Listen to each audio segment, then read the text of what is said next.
Baik, sekarang saya jawab pertanyaan. Pertanyaan yang pertama, apakah berdosa kita orang tua bila anak cucu sulit untuk disuruh sholat? Muru auladakum bisolah, suruh anakmu sembahyang wahum abna'u sab'a sinin, umur 7 tahun. Yang umur 7 tahun angkat tangan? Oh, tak ada. Umur 7 tahun suruh dia sembahyang. Kalau sholat umur 7 tahun, berarti baca surat pendeknya umur 5 tahun.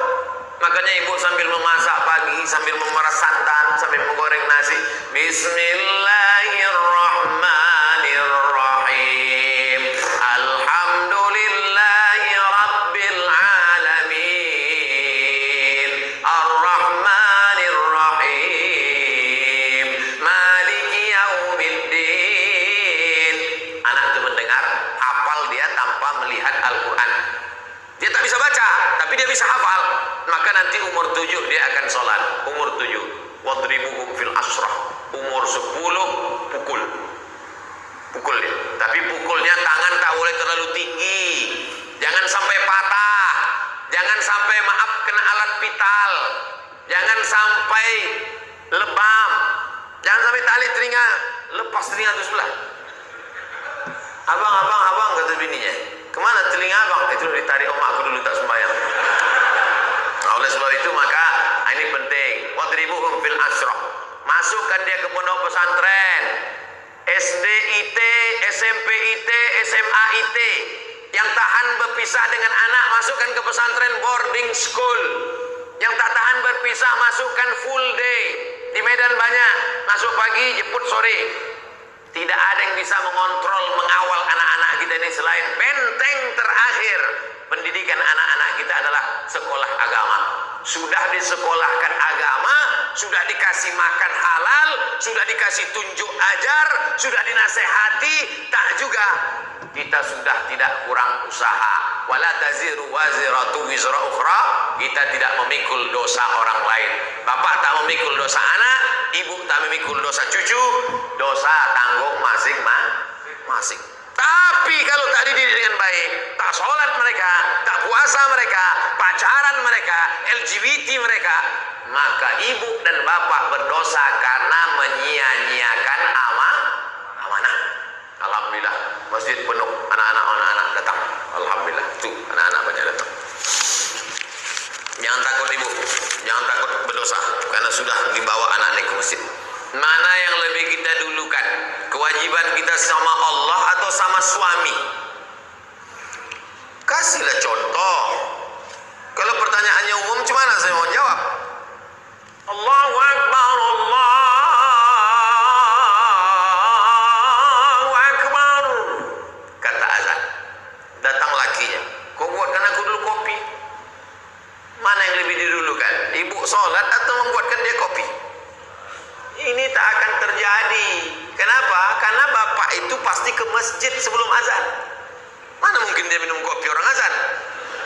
Tapi ibu dapat Fir'aun. Nah, inilah.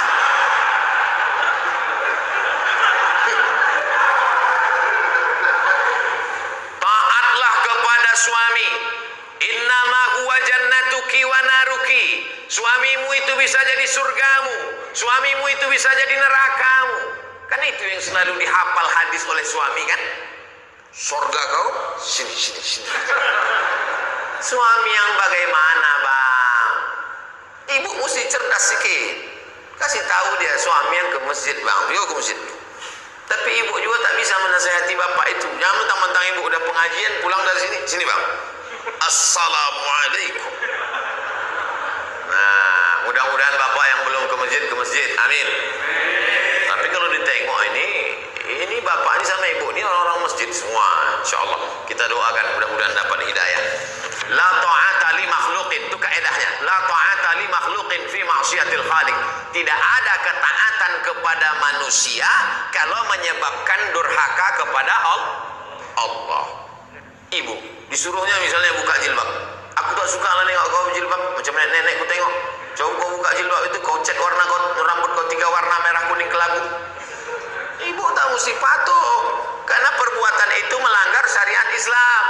Taat dan patuh pada suami suami selama itu taat kepada Allah dan Rasulullah Sallallahu Alaihi Wasallam. Kalau disuruhnya ibu pakai jilbab panjang, patuh. Kalau disuruhnya ibu ikut pengajian, bagus. Kalau disuruhnya ibu bersedekah, patuh. Tapi kalau disuruhnya melawan perintah Allah, la ta'ata. Itu kaidahnya. La ta'ata li makhluqin fi maksiatil khaliq. Tak ada ketaatan kepada makhluk kalau menyebabkan maksiat kepada Allah. Ustaz, apakah kita terlalu khawatir dengan virus COVID ini bisa merusak akidah kita? Pak Ustaz, misalnya Bapak saking takutnya kena penyakit paranoid, ketakutan tak tentu arah, itu tauhidnya sudah kena itu. Wa kadzalika ja'alnakum ummatan wasata. Kami jadikan kalian umat yang pertengahan, tidak terlampau berani sampai nantang-nantang petantang petenteng, tidak pula terlampau takut, bukan ekstrem kanan, bukan ekstrem kiri, tapi pertengahan. Berserah diri kepada Allah, beribadah, ikut protokol, tetap ikuti, jangan terlalu terbawa oleh media. Yang namanya penyakit itu dari dulu sampai sekarang ada, dan tak semua orang yang kena COVID mati, dan tak semua yang mati itu kena COVID. Ada juga yang mati kena bersin. Berapa banyak orang tak sakit mati, menguap mati. Banyak orang yang tidur mati, tidur ketuk pintunya subuh tak bangun-bangun, pas dipegang nah dingin macam es batu. Oleh sebab itu berapa banyak pula yang dinyatakan positif sehat. Nah, itu jangan terlalu takut. Semua yang mati itu kata Nabi, lan tastakmil rizqaha wa ajalaha, lan tamuta nafsun, tidak akan mati orang qabla an tastakmila rizqaha wa ajalaha. Kalau sudah rezekinya penuh, kalau sudah umurnya penuh, pasti dia mati. Kenapa Abdul Somad itu tak mati-mati? Belum penuh. Mau dibunuh orang, mau diusir orang, disantet orang. Kalau memang belum penuh, tak mati. Tapi kalau sudah penuh, mati. Nah, ibu-ibu, bapak ini semua belum penuh lagi. Nanti kalau ada yang penuh, kemana sih anu kemarin? Udah penuh dah. Mati lewat. Jadi jangan terlalu takut. Takut itu yang membuat kita akhirnya imun kita jadi turun. Kalau sudah imun kita turun, maka kekebalan tubuh kita hilang, penyakit pun datang. Saya tidak tabligh akbar nih dari bulan Maret, April, Mei, Juni, Juli, Agustus. Pertama kali saya keluar sejak COVID, inilah ke Medan. Tapi tetap dengan protokol kesehatan. Nah, saya bawa kan ini, biar jangan apa kali COVID itu. Insya Allah anak saya lepas pesantren akan lanjut ke Sudan. Nah, Sudan tempat saya kuliah tuh. Pertanyaan, anak saya wanita, bagaimana situasi dan kondisi Sudan saat ini? Sudan terjadi revolusi peralihan kekuasaan dari Jenderal Omar Bashir setelah 30 tahun berubah sekarang, dan terjadi kesepakatan antara tentara dan sipil. Setahun dipimpin oleh sipil, lalu kemudian oleh tentara. Terjadi pergolakan politik. Tapi bagi mahasiswa tidak terlalu berefek. Saya di sana bulan 12, 2 kali. Bulan Juli, kemudian bulan 12 saya datang lagi. Anak-anak mahasiswa beberapa dari Sumatera Utara. Saya membawakan bantuan untuk PPI, Persatuan Pelajar Indonesia yang dari Sumatera Utara. Saya bawakan bantuan. Nah, nih. Datanglah dari provinsi lain minta juga. Saya bilang ini duit orang Sumatera Utara, kalian mintalah ke kabupaten provinsi kalian masing-masing. B, butuh berapa tahun biasanya untuk selesai S1 Pak Ustaz? S1 4 tahun, S2 2 tahun, S3 2 tahun dah bisa sidang. Tapi kalau mau lengkap 3 tahun, lewat dari 3 tahun kena denda. Jadi kalau umurnya berangkat 20 tahun, 4 tahun, 24, 26, 27, 28, 28 pulang dia udah doktor. Tidak macam saya, udah 43 baru doktor. Judulnya akhirnya doktor juga. Tapi jadilah daripada tidak sama sekali. Pesantren anak saya saat ini dapat program beasiswa ke Sudan. Apa saja yang harus kita persiapkan untuk menuju ke situ Pak Ustadz? Bahasa Arabnya supaya dia nanti tak berat membaca kitab. Sekarang banyak kursus-kursus bahasa Arab. kemudian hafalan Qurannya supaya nanti kalau ada kewajiban paling tidak 1 juz, 2 juz, 3 juz. Kalau kami di Azhar Mesir dulu 2 juz 1 tahun, 4 tahun 8 juz. Di Sudan tak ada hafalan Quran.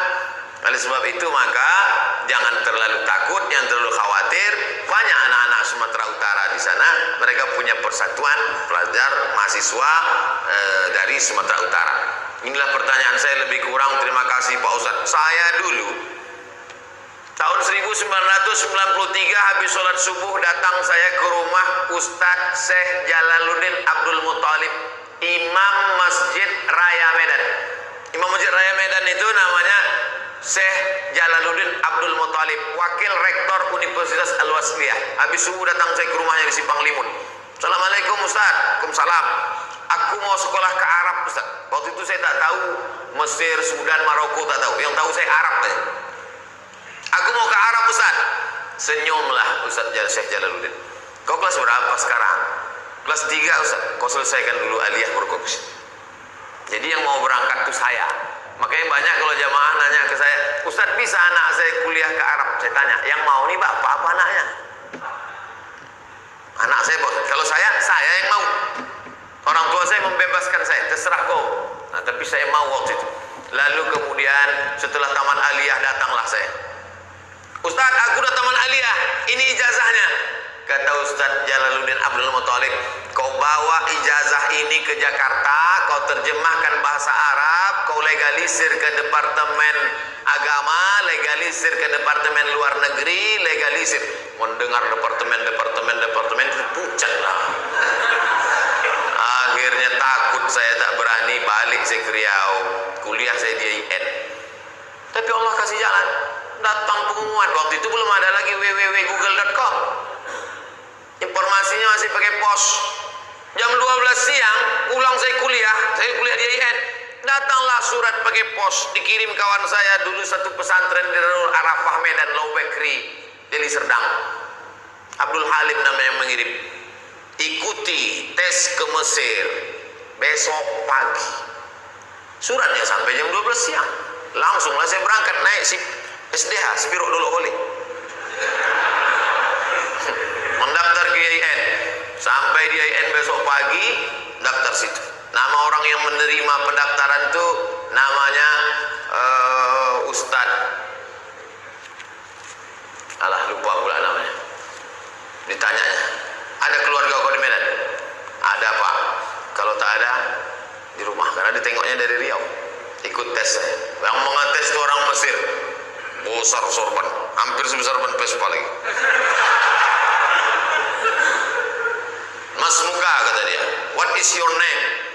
Langsung saya jawab, Abdus Somad. Nah, itu pula PD-nya kita kalau nama kita ini ada di Quran kan. Abdus Somad. Saya Abdus Somad. Istamir, kata dia, sambung bacaan ayat yang kubaca. Inna Allah la yastahi an yadriba mathalan ma ba'udatan fama fawqaha. Sambung, kata dia. Saya baca, a'udzubillahi minasyaitonir rajim. Bismillahirrahmanirrahim. Inna Allah la yastahi an yadriba mathalan ma ba'udatan fama fawqaha. Fa ammal ladzina amanu faya'lamuna annahu al-haqqu min rabbihim wa ammal ladzina kafaru fayaquluna madza arada Allah bihadza mathala yudhillu bihi katsiran wa yahdi bihi katsiran wa ma yudhillu bihi illa al-fasiqin. Kebetulan yang ditanya itu pas yang selalu saya bawa salat. Macam tahu aja dia itu bekal kita. Akhirnya keluarlah pengumuman 100 anak Indonesia yang lulus beasiswa ke Mesir. Saya baca dari nomor 1 sampai 100, tak ada nama saya. Rupanya karena grogi tak nampak. Baca, ada di situ Abdul Somad. Berangkatlah dari Jakarta dulu, pelatihan 2 bulan. Saya adik-beradik 2 orang. Anak pertama laki-laki, adik pun laki-laki. Orang tua sayang. Bukan saya ini 12 orang lalu pergi satu, lupa dia. Nah, pergi. Kata mak saya tak sampai hati dia melepas. Tapi ada bang mak saya, buah saya. Kata dia, kalau ada yang melarang kau pergi, harimau mati meninggalkan belang, manusia mati meninggalkan nama. Kau nanti mau meninggalkan nama baik apa nama buruk? Kata dia. Wah, semangat. Bangkit semangat, berangkat. Setelah 2 bulan naik pesawat lah dari Cengkareng. Mak, jangan buat kenduri sebelum aku pasti berangkat. Itu saya pesan dari awal. Karena takutnya potong kambing RT RW datang, tahu-tahu tak jadi kan malu. Sebelum aku yakin berangkat, jangan buat kenduri. Begitu sudah di Cengkareng, udah mau berangkat, baru telepon. Aku sudah mau masuk pesawat nih. Kalau mau buat kenduri, kendurilah. Saya dari dulu memang begitu. Takut saya berspekulasi. Lalu kemudian berangkatlah kami naik Royal Jordan Airlines. Kenapa pesawat itu Ustaz naik? Itulah tiket paling murah. 5 September 1998 sampailah saya di Kairo, Mesir. Di sana itu ada 2, satu HMM, Himpunan Mahasiswa Medan, yang satu lagi ke SMR, Kelompok Studi Mahasiswa Riau. Saya ikut Riau, karena orang tua saya di Riau. Oleh sebab itu lanjut, kemudian S2 ke Maroko, habis itu S3 ke Sudan, habis itu dapat visiting profesor dari Brunei Darussalam, habis itu Datuk Sri Ulama Sejanegara, habis. Yang tinggal belum satu lagi, almarhum, tinggal itu aja. Bapak Ibu yang dimuliakan Allah Subhanahu wa taala, hidup ini kita jalani saja, bangkitkan semangat, insya Allah menatap tatapan Bapak Ibu adik-adik semua, insya Allah kita ini semangat semuanya insya Allah. Amin. Ya Rabbal Alamin. Ala hazihi niyah wa kulli niyatin sholihah. Al-Fatihah.